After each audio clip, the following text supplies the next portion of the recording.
Congratulations అండి మీకు. So ఈ ఎపెక్స్ ఎడ్యుకేషనల్ సర్వీసెస్ ద్వారా దీన్ని మీరు 13 ఇయర్స్ నుంచి రన్ చేసి ఇది 14th ఇయర్. సో ఇలాంటి ఎక్స్పోస్ అన్నీ కూడా మీరు కండక్ట్ చేస్తూ ఉంటారు. స్టూడెంట్స్ అందరికీ కూడా మంచి మార్గదర్శకాలను ఇస్తూ ఉంటారు. సో అసలు ఫస్ట్ ఆఫ్ ఆల్ మీకు ఎట్లా అనిపించిందండి? ఎందుకు ఈ ఆలోచన వచ్చింది?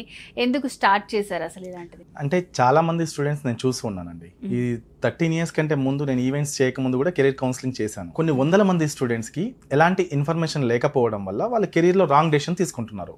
Wrong decision in the sense, ఒక వ్యక్తికి తనకి ఇష్టం లేని సబ్జెక్ట్ వాళ్ళ ఫ్రెండ్ చూస్ చేసుకున్నాడనో, లేకపోతే వాళ్ళ ఫ్యామిలీలో ఎవరో ఒకతను అది చూస్ చేసుకుంటేనే మంచి లైఫ్ వచ్చిందనో అలా చూస్ చేసుకుంటున్నారు. తనకి కెరీర్ కౌన్సిలింగ్ చేయకుండా తనకి ఏ కోర్స్ చేస్తే ఎలాంటి జాబ్స్ వస్తాయి అండ్ ఈ కోర్స్ డ్యూరేషన్లో ఎలాంటి సబ్జెక్ట్స్ చదవాలి ఇవేం తెలియకుండా ఒక స్టూడెంట్కి బ్లైండ్గా మనం ఒక డెసిషన్ ఇచ్చినప్పుడు తన కెరీర్ అనేది క్వశ్చన్ మార్క్లా ఉంటుంది. అంటే సక్సెస్ అవ్వచ్చు, అవ్వకపోవచ్చు. పేరెంట్ కానీ స్టూడెంట్ కానీ పూర్తిగా తన ఇన్ఫర్మేషన్ తీసుకోవాలి. తను ఏ కోర్సులో జాయిన్ చేయాలి, ఆ కోర్స్ ఎలా ఉంటుంది, ఆ కోర్స్ ఎంత ఫీజు ఉంటుంది, ఏమేమి కాలేజ్ ఆఫర్ చేస్తున్నాయి, ఇదంతా పూర్తి ఇన్ఫర్మేషన్ తెలుసుకున్న తర్వాత తను ఒక రైట్ డెసిషన్ తీసుకుంటాడు. At the same time psychometric test లాంటివి తీసుకుంటే తను అభిరుచి ఏంటో తెలుస్తుంది. కొంతమంది ఏం సంబంధం లే, ఇంటర్మీడియట్ ఎంపీసీ అయిపోయింది, ఆటోమేటిక్గా నేను ఇంజనీరింగే తీసుకుంటాను. ఎందుకు ఇంజనీరింగే చదవాలి?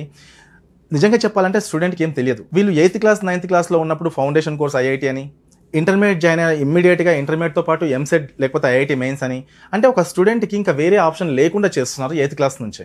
ఆ టైంలో తన మైండ్లో గట్టిగా ఫిక్స్ అయిపోతుంది నేను ఇంజనీరింగ్ చదవాలి అని చెప్పేసి. ఈ ఇయర్ చూడండి, దాదాపు 2,30,000 2,20,000 మంది ఇంటర్మీడియట్ ఎగ్జామ్స్ ఎంపీసీ రాస్తే అందులో 1,60,000 మంది పాస్ అయినారు. ఈ 1,60,000 మందిలో దాదాపు 1,40,000 మంది ఇంజనీరింగ్ ఆస్పిరెంట్సే. అయితే ఇంతమంది స్టూడెంట్స్ ఇంజనీరింగ్ ఆస్పిరెంట్గా ఉన్నప్పుడు అసలుకి ఇన్ని సీట్లు ఉన్నాయి మన తెలంగాణలో. ఇంజనీరింగ్ జాయిన్ కండి, తప్పులేదు. బట్ మీరు జాయిన్ అయ్యే ముందు ఎలాంటి కాలేజ్కి వెళ్తున్నారో అది చాలా ఇంపార్టెంట్.